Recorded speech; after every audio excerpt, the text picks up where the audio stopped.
Oh, God. All right. All right. I'm going to torture myself for you. This is all for you guys. I hope you guys support the show. I hope you watch all the videos. I hope you like the videos and comment and share, because this is something I do not want to do. I'm doing it all for you. So this is my moment of extreme altruism for the week. Ted Cruz gave a CPAC speech, and I mean, just wall-to-wall cringe, insufferable, unbearable. I don't know how anybody supports this guy. I mean, it's boggles my mind. So here he is. Let's go ahead and listen to some of it. I don't know how much of this I'm actually going to be able to get through, because it's brutal. It occurs to me that the Biden FBI believes this is a room of dangerous radicals. And you know what? They're right. I actually like this. I like that he's now admitting that, like, yeah, me and, my ideological cohorts, yeah, we're radicals. We're extremists. I like that. I like that a lot. Because I know it's him and all of his buddies jerking each other off in their little right-wing bubble, but to any outsider, any independent, any even moderately, I was going to say moderate-leaning voter, even though that sounds ridiculous, they all look at this like, okay. There is nothing more dangerous to a bunch of power-hungry, abusive, totalitarian nimwits than a free and empowered and energized American people taking our country back. Look at that face. Okay, I like how he brought up power hungry there, as if he's not the guy who just brought a case to the Supreme Court to have more money in politics. Who's power hungry again? Who's corrupt? I'm here today with two simple messages that together are a word of hope and encouragement to everyone here. The first, America is in crisis. We know this. We look at what's happening in Washington. The President of the United States shakes hands with the empty air.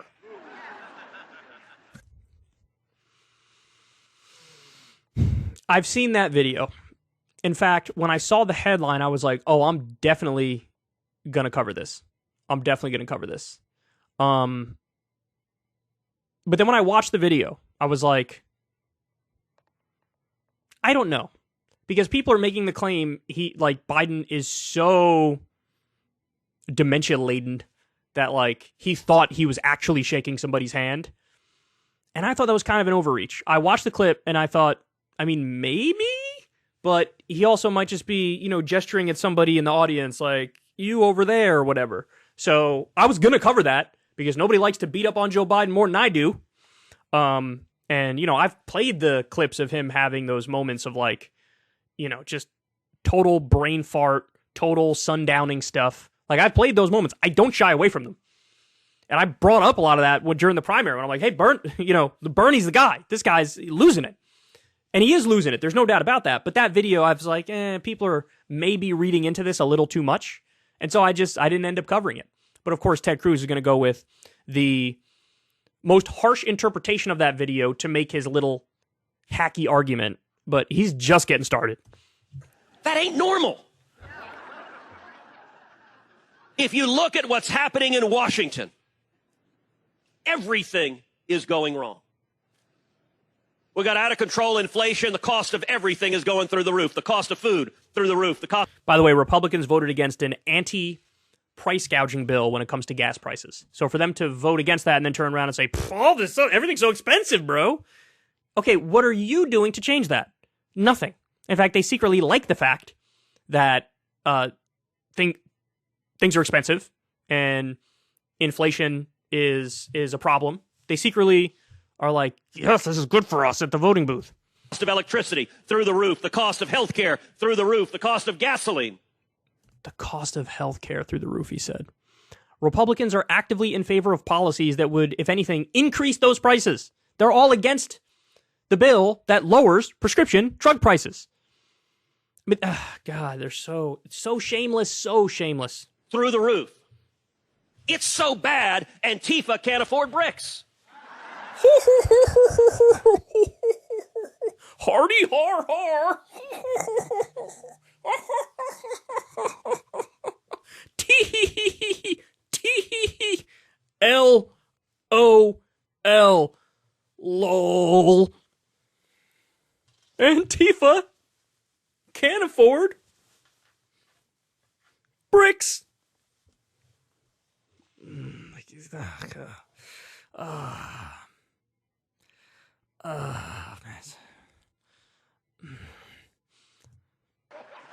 It is so bad, Eric Swalwell can't afford Chinese dinners. Okay, I don't...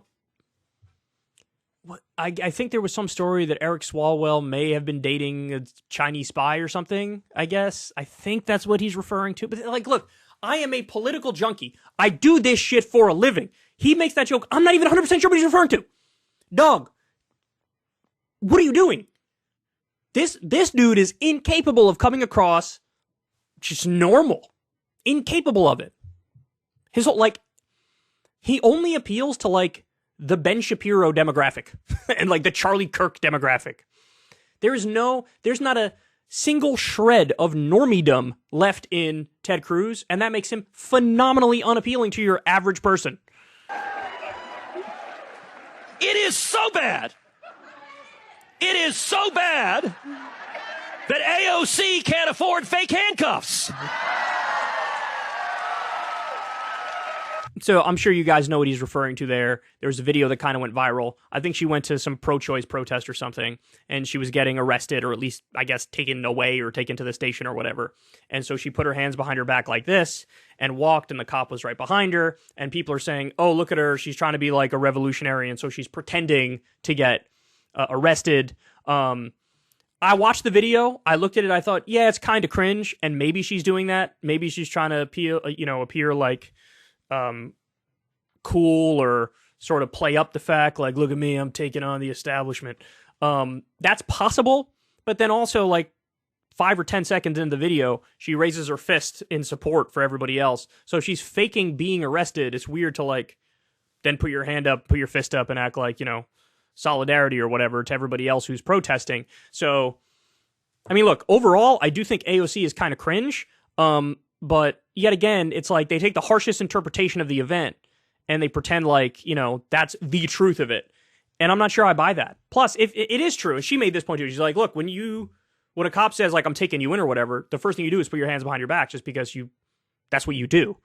You don't want them to think you're whatever, being aggressive. Not that they think AOC is going to attack them or whatever the fuck. But, like, if I was getting brought in, I probably would put my hands behind my back or something, because that's just what you assume you should do, right? So, it's Ted Cruz. He's going to give the most hacky, partisan interpretation of everything. Maybe there's a grain of truth in this one, but it's certainly overstated.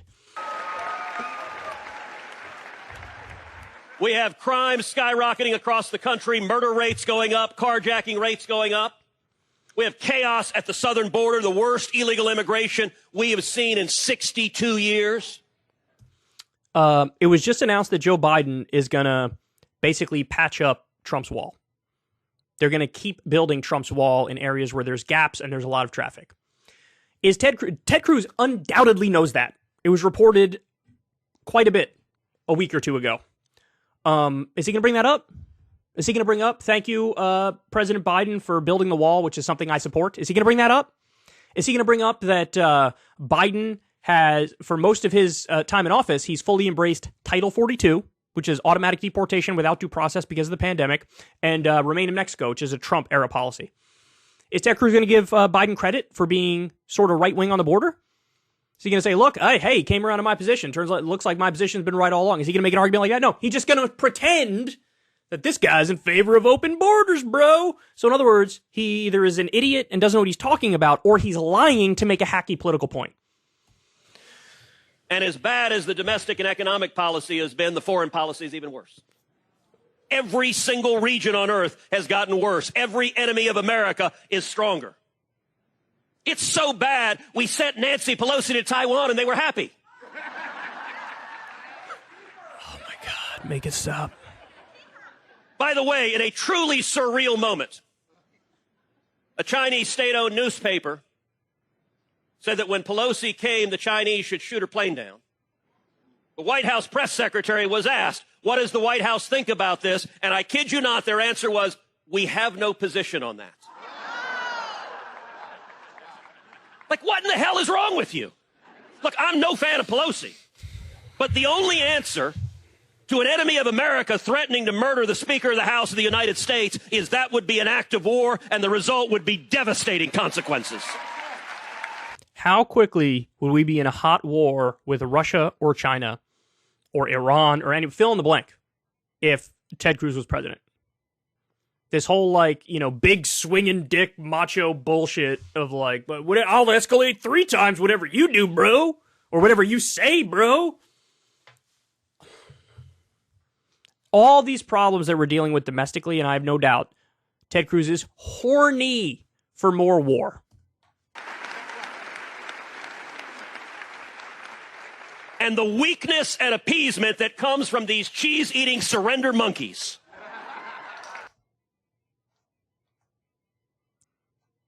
Cheese-eating surrender monkeys? What? Ted Cruz had to think about that line beforehand and say to himself, nailed it. I'm going with this shit. This shit is going to be flames, dog. Cheese-eating surrender... Cheese? What, conservatives don't like cheese? Surrender monkeys? What does monkey have to... And what are you talking about surrender? What does that mean? What does surrender mean? What does that mean? In what context? What are you talking about? Yes, he pulled out of Afghanistan, which, by the way, good, based. It's the thing Trump only pretended like he had the balls to do, but he didn't do. Biden pulled out of Afghanistan. Good. No more boots on the ground. Good. But then he turned around and stole all their money and is starving the country. That's a super hawkish, militaristic, right-wing thing to do. That's terrible. Something Ted Cruz, I'm sure, would support. We're still in Iraq right now. When it comes to Ukraine and Russia, I don't even know. Guys, I lost count of how many times we've given them money and weapons. It's got to be over a dozen now. It's got to be well over a dozen. Every other week there's something, well, we're sending another $1.5 billion over to Ukraine. And more on that later, by the way. Only a tiny percentage is actually going where they want the weapons to go. Shock, shock. What are you talking about, cheesing surrender monkeys? This argument, Democrats are pussies. They're so weak. They don't even want to do 47 wars. They only want to do 42 of them. Loser. What the fuck, man? What the fuck? There are endless criticisms of the Democratic Party and Joe Biden domestically when it comes to foreign policy, etc. There's so many criticisms. I make them all the time. But Ted Cruz comes out with the least accurate interpretation of what the Democrats are doing and the dumbest possible criticisms of what they're doing. By the way, okay, to be fair to Ted, I don't know if this happened just before or just after, but Biden just assassinated the number 2 in Al-Qaeda who helped plot 9/11, al-Zawahiri. He just assassinated him, and he's cheese-eating surrender monkeys. Okay, you may have killed the Al-Qaeda guy, but why didn't you bomb the entire village? Oh my God, bro. Jesus Christ. All right, I can only take a little more. I'm sorry, guys. Is making America and the entire world far less safe. That's right. Now, some of y'all might be thinking, you know, Ted, you said you were going to encourage us. You really suck at this. But I told you I had 2 points. Here's the second one. Revival is coming.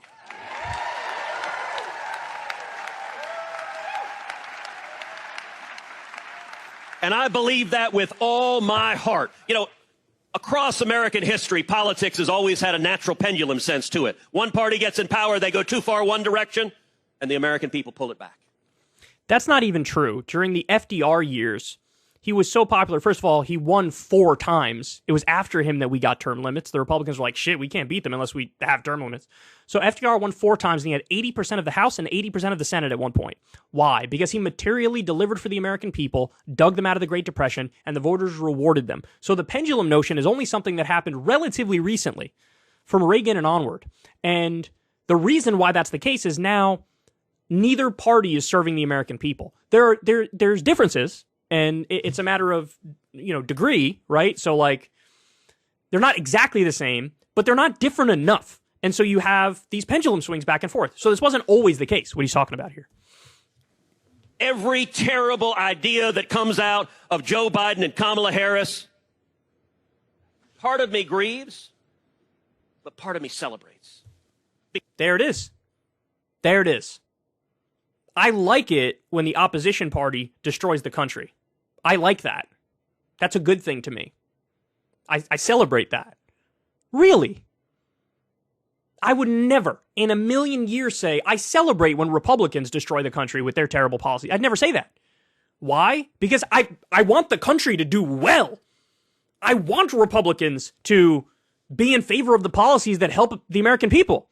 Because I'm not a partisan hack. Look, we'll cut this off here. But my main issue with Ted Cruz, and this should be your main issue with him too, he is so goddamn drunk on tribalism and partisanship.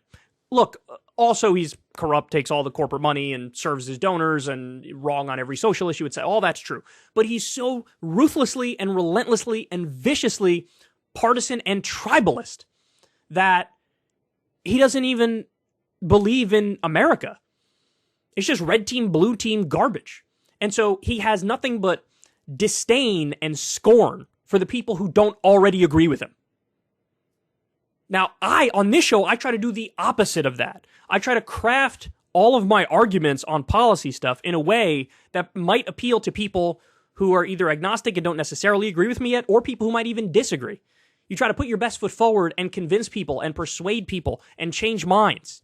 And you don't essentialize somebody because of what they believe right now. Ted Cruz is not interested in that at all. In his mind, it's good guy, bad guy. Good team, bad team. I don't even care about the 50% of the country that I've already dismissed. I mean, it's embarrassing. You're a grown-ass man, and this is how you address these topics? He spent way too long in that right-wing bubble. And it has affected his judgment to the point where he says obviously idiotic things and doesn't realize it. If you want to see me and Crystal Ball interview legends like Noam Chomsky, Cornel West, and more, subscribe to Crystal Kyle and Friends on Substack. $5 a month gets you the video version a day early. Remember, we take 0 ad dollars for this podcast. Or you can sign up on Substack for free and get the audio version a day later. Link in the video description box below.